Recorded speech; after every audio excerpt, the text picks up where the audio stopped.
I'm Duncan McLeod, and this is the TechCentral Show. Subscribe on YouTube at youtube.com/TechCentral. And while you're at it, subscribe to our daily newsletter at techcentral.co.za/newsletter and get the latest tech news in your inbox at 5 a.m. every weekday morning.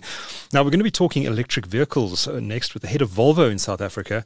In fact, Volvo has just launched what I think is one of the cheapest EVs, if not the cheapest in the South African market, the EX30. To chat about that launch and the EV market in South Africa more broadly, I'd like to welcome Greg Maruszewski to the TechCentral studio now. Greg, welcome and thanks for making the time. Thank you for having me. Pleasure. So Volvo's been very aggressive, probably one of the most aggressive motoring brands to switch away from or start moving away from ICE or internal combustion engines to electric vehicles. Why has the company been so aggressive in shifting to EVs? I think it's a number of reasons. As you said, we were the first ones, I think, to make it public that we will stop selling cars which are not electric cars by 2030. Yeah. A couple of other manufacturers have gone since then. But the reasons why, the first one is care for the environment. I think it's pretty clear that the internal combustion engine, the emissions do cause harm to the environment. We can debate how much, but it does cause damage. Sure. And then the whole process of electrification and also advancement in the technologies really goes hand in hand with the electrical cars. Mm-hmm, mm-hmm. And how long has, when was your first electric vehicle produced, and how long have you been selling EVs in South Africa for now? Well, actually the first batch of electric cars goes back 10 or 12 years. It was a C30 in those days. Okay. It was a hatchback with two doors. There was a limited number of cars. I think they were all sold, or not sold actually, they were leased in Switzerland. So that was a trial run into the electric world. But the XC40 single motor and the twin motor were really the first ones globally. Right. And we started selling them in January last year. Okay, January. Okay, so it has been in the market that long, 18 months or so. How's market reception been?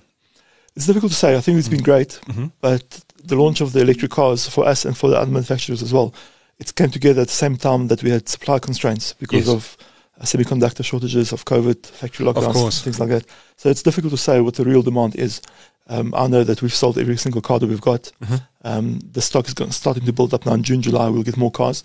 So I think then we'll be able to judge what the real demand is. Yeah. But the reception we've got so far, I think it's been very positive. But you must interact with customers on a daily basis when you go into showrooms and you talk to your clients or prospective clients and they're walking around looking at all the Volvo options there. What are they asking you about EVs? Are they saying, well, maybe I should consider this now? Or are they saying, no, just give me the petrol car? I think the people who are in our showrooms already know about the electric cars. So they want the electric car. They know everything about it. There's no negatives about it. I think there's a lot of misconceptions about electric cars in general from the public. Yeah. And I think that's something that us as an industry, we need to work on. Okay. What are some of those misconceptions? Typical for South Africa, load shedding. Right. That's one of my questions. Well, is it an issue? It'll be better without it. Yeah. But if you speak to the people who drive electric cars, they park it in the garage in the evening, plug it in, by the morning it's charged. Yeah. Whether it's charged in the afternoon, in the evening, late at night, early morning or late morning, it doesn't matter. At 6 o'clock in the morning it will be charged. If you go to a stage where there's no power for 12 hours or longer at any one time, as some of the doomsday predictions are, then it might become an issue. But right now, with 4 hours, the car will be charged. Yeah. And we're never charging the car from empty to full every night. So we just have to get, I spoke about education. When we fill up the car, we fill it up when it's empty or close to empty. With electric cars, we should charge it whenever we can. Yes. So when you get home, plug it in. A lot of people are going solar now as well. With Eskom's troubles, whenever I do the commute from the office to home, I notice every day there's a house with new solar installation on the top of it. Are your customers having conversations with you about how they can integrate their home solar solutions into their mobility, into their car, and are you able to provide advice to customers around what they should be doing in terms of solar? So we've got a couple of customers who've gone that route. To me, right now the solar technology is not there to make it possible or feasible to charge. You can do it, but you need a lot of panels. Yeah. And most of the time we charge the car at night, and there's no sun at night, so you need batteries, and batteries are expensive. So that technology will improve, but right now I don't think it's a feasible one. Yeah. But when you talk about solar and batteries, what we will have with our new EX90 coming out is bi-directional charging. So actually, the battery that's in the car, you can use that to power up the house. So it's almost a reverse of powering the car from the house, you can power the house from the car. Right. So you wouldn't need to buy one of these massive inverter systems with batteries that you mount in your garage, on your garage Correct. wall, for example. Your car could power everything. So you need a much smaller battery. So you still need an inverter to process all that. But then instead of having a battery that will last you a night plus a day, that if it's cloudy, you can use the car as a backup for that. So you just need a much smaller battery. Yeah. Our electric charging infrastructure in South Africa is not as developed as it is in, say, Europe or North America. There has been some active rollout in the last, particularly in the last year or so. What is Volvo's involvement in rolling out and deploying EV charging infrastructure in South Africa? Are you working with partners? Do you have your own charging infrastructure that you've deployed? And what are your plans over the next years to make more of this infrastructure available to EV drivers? So I think the first comment, that's not well developed. If you look at the ratio of chargers to cars, we've got one of the lowest ratios, which is the best. Not because we have so many chargers, we have so few cars. Right. So that's the one. So we don't actually need all that charging infrastructure right now. Well, we need it because of how big the country is and where they should all go. We have about 300 charging stations right now. Something like that, yeah. Nationally. From Volvo side, we don't think that having our own is the way to go. You don't have manufacturers having their own petrol stations, for example. So it will become a commodity. Like petrol is now, electricity will become a commodity very soon, I think.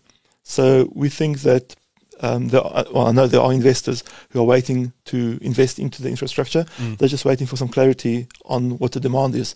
And I think the obvious question is what's the government going to do, if anything? And I think once the investors have got that clarity, then they can make their own sums, and that investment will go into the infrastructure. Okay. Well, let's talk about government, because I've had CEOs of other car companies sitting in that very chair you're sitting in now, decrying the high import duties on cars. I think it's ad valorem duties and other taxes, which in effect mean that EVs in South Africa cost significantly more than ICE-based vehicles in terms of taxes. It's just adding to the cost, and it's detracting from the ability of car manufacturers to sell these vehicles in the South African market. Just give us an overview of what the issue is and what you think should be done about it. Okay. So first of all, on taxation. The taxation on EV cars is the same as on ICE cars. The difference comes in that European-sourced cars, ICE cars, have got a reduction of 7%. So if you buy a petrol diesel car manufactured in Europe, it will be brought in at 18%. If it's a petrol car or a diesel car or an electric car from anywhere else in the world, it's 25%. The regulation, when it was drafted, didn't take into account full electric car. So that's why the exemption of the 7% doesn't work on electric cars. Not because it was excluded, but it wasn't included because when it was drafted, nobody spoke about the electric cars. Right. Then ad valorem, the higher the value of the car, the higher the ad valorem, so that adds to it as well, obviously. Right. And then a lot of the countries that have got high progress in terms of selling the electric cars, I think all have had some governmental support, whether it's taxes or there's a number of ways to do it. The South African government has said that they will not support the demand side. They will support the manufacturing side, although I don't think they've announced anything yet. No. So, that's way overdue, because you can't just announce it today. What's taking so long, do you think? I think the one thing is that the government's got no money. Okay. And supporting EV cars is not a priority. I think if you go to the demand side, if you're supporting a car with import duties, you're losing out on the import duties, which is a significant amount for the government, but then you're also losing out on the fuel levies, which are significant in this country. So it's a double whammy. Yeah. And then the third one, possibly, politically, it's not a good decision to support expensive cars while there are more pressing needs in the country. That's true. But what would you like to see? I mean, as Volvo, how would you like to see the rules change? I mean, from our side, we would like to see a parity of pricing between petrol cars and ICE cars and EV cars. We're getting there, but any support we will welcome, just to have the introduction of electric cars that much faster. Sure. Volvo doesn't have a factory in South Africa. It imports all of its... Correct. We used to, not anymore. Oh, you used to? Okay. Where was your factory? It was together with Ford in the Silverton plant. Oh, okay. So initially, actually, we had a SKD plant in Botswana when it was still a private importer. And then early 2000s, when Volvo Cars South Africa opened, we moved our operations to the Ford office in Okay. Silverton, and for a couple of years there was a plant assembling there, or Okay. line assembling there. As Making what? well. It was the S40s and I think the V40s as well. Oh, interesting. And was the market just not big enough to justify a local factory? It was a very complicated process. So Yeah. I wasn't here when it was discontinued. Sure. But with small volumes of cars and a high level of options, you couldn't always build a car that the customer wanted. So a lot of the cars ended up being imported simply because we couldn't build it locally because of the option not being available or things like that, different colors. Do you think you might ever come back to making cars in South Africa? Or is Never the say market- never, but I don't think it'll be anytime soon. Might be soon. We are opening up a plant in Slovakia now. Yeah. So that's the next one on the line. And it's right now it's not on the cards. Not a high priority. Just take me through where Volvo is positioned in the market. Who is the typical Volvo buyer? I think somebody looking for a premium car, probably understated versus some of our premium competitors. Yeah. Somebody who cares about family, environment, and just looking for a good quality, honest car. It's not so ostentatious. Not flashy. Yeah. A little more conservative Yeah. leaning. Okay. And we can actually see that in our customers. Yeah. The customer base, you can call them boring customers, but when it comes to finance risk and insurance risk, Yeah. they're a lot lower than the average Interesting. drivers. Yeah. Interesting. And does it skew to an older audience as well? I know some of your newer models are quite funky, which I guess means Volvo is trying to tap into that younger audience, particularly with some of the new EV models, like the EX30. The XC40 is also attracting a younger audience. Yeah. The C30 I mentioned early on, that was also targeted at a much younger audience. But yes, historically, middle-aged upwards. Right. But it's changing with the new cars. And is that changing now with the Yeah, EV, yeah. EVs coming in? Yeah. So what is Well, not what is EVs. Volvo's typical buyer in the future look like? I think we'll be a lot younger, or probably start a lot younger. I don't think we'll lose the customers that we've got currently. Right. Those are, they'll get older and older. How brand loyal are Volvo customers? Will they keep buying Volvo until they die? I think they're very loyal unless we upset them. Oh, right. Yeah. So they won't take nonsense. We try. We not always get it right. Sure. But we've seen the high loyalty of customers. And if we can sort out the problem quickly, that's not a problem. Every car will break down. So it's not the issue of the car breaking down or not. It's how you handle it. Yeah. But Volvo is known for its quality and, it's not, you don't expect it to run into major mechanical problems every so I think often. once it's serviced, it's a mechanical. It's a reliable Yeah. product, yeah. All right, take us through the EX30. You launched that last week or the week before last here in South Africa. Where exactly is this positioned in the market? How do you expect it to perform? And what should buyers expect in terms of performance? Okay. So the EX30, we actually had a launch locally at the same time as the global launch. I believe so, yes. So we watched the global launch, followed straight away by a local one where we announced the prices, which were very well received, and then also the availability. So the cars will come, the first batch of cars for the dealers and demo cars will be December, January. Customer cars will start arriving in March next year onwards. Okay.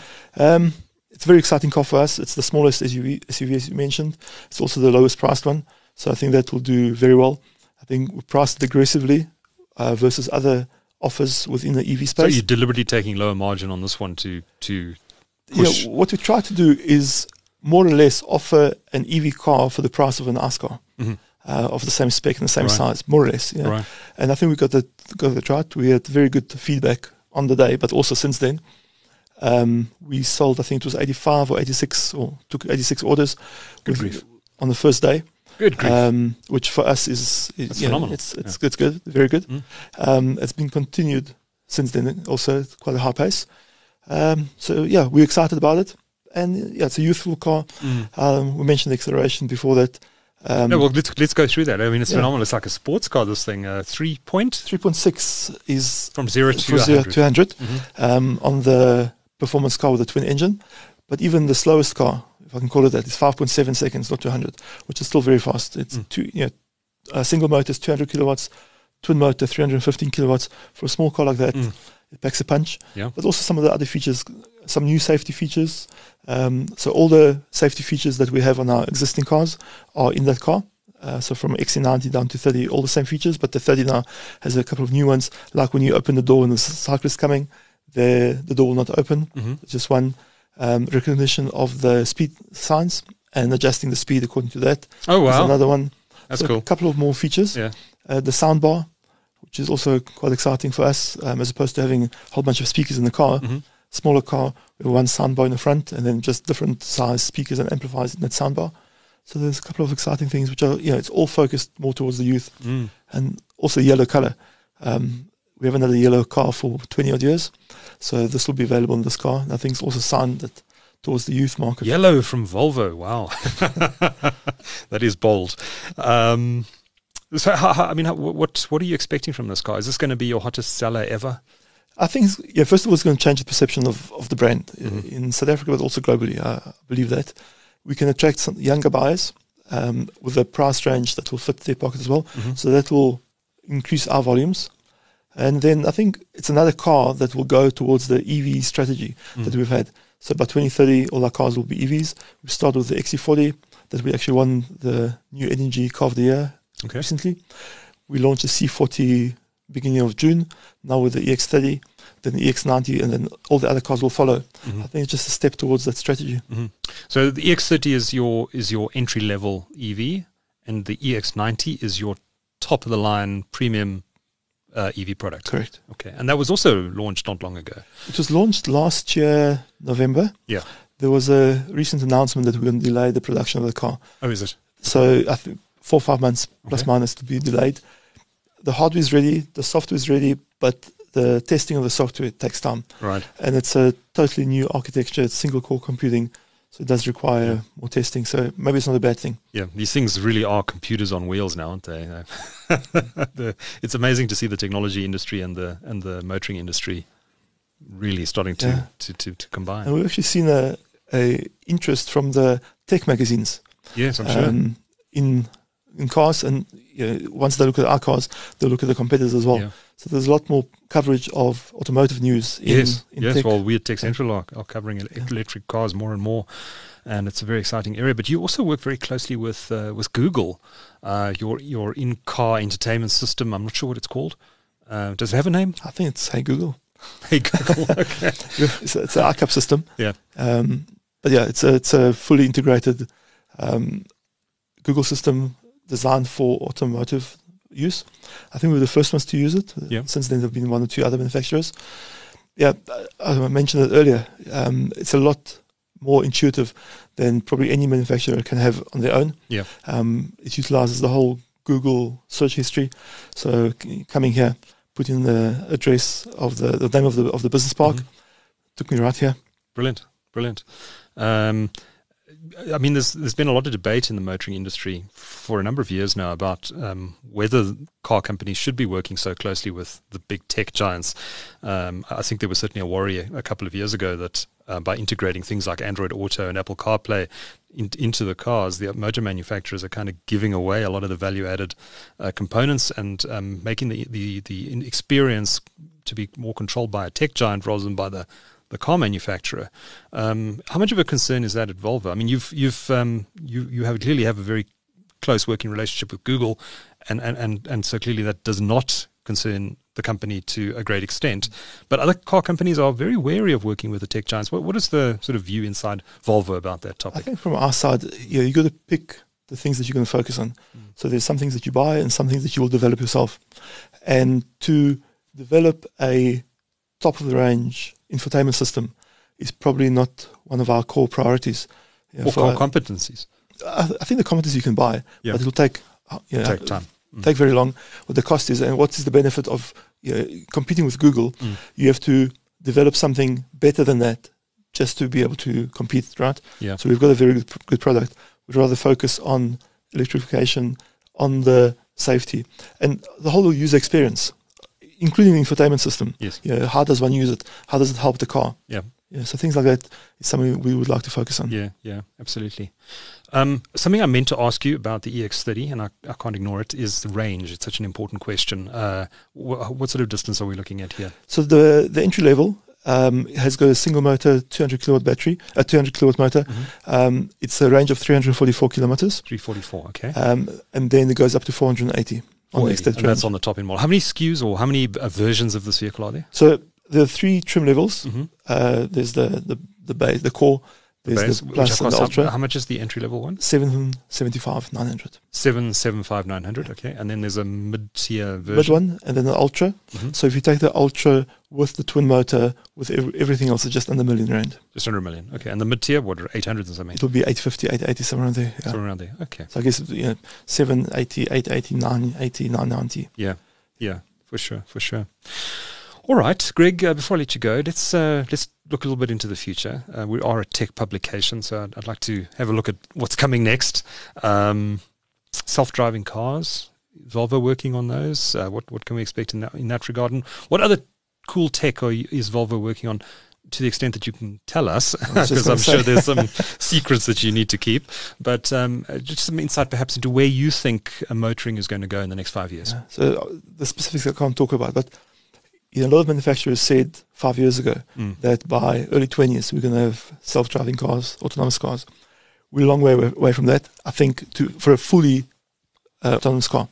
But a lot of the features that are coming into the cars are, if you put them all together and you start building them up, they add up to what is really an autonomous car. So we started off with cruise control, which controls the speed. Now we've got adaptive cruise control, which then adjusts the speed to the car in front of you. We've got lane keeping. We're going to have lane changes. Put them all together, and you're getting very close to a car that can drive by itself in certain conditions. And I think that's the one area that nobody has got right yet. Even Tesla, it's fully autonomous, but not everywhere. So in South Africa, a lot of the features are switched off on a couple of cars that we've got in the country. So I think it will go that way. Talking about having a full autonomous car, if you take South African driving habits, I think it's going to be very, very difficult to have an autonomous car that can predict what's going to happen next. And I think with potholes and roads not painted properly. Well, painting of roads is one thing. Driver behavior and the following distance and the gaps that we seem to fit into. On the highway. Taking chances. I think all that will need to be worked in. AI's coming. Maybe that's a way to go forward. With the introduction of LiDAR in the EX90, I think that will give us a lot of information that we need to try and program it into something that we can use on the open roads. Okay. But for now, the tech is switched off, and it's...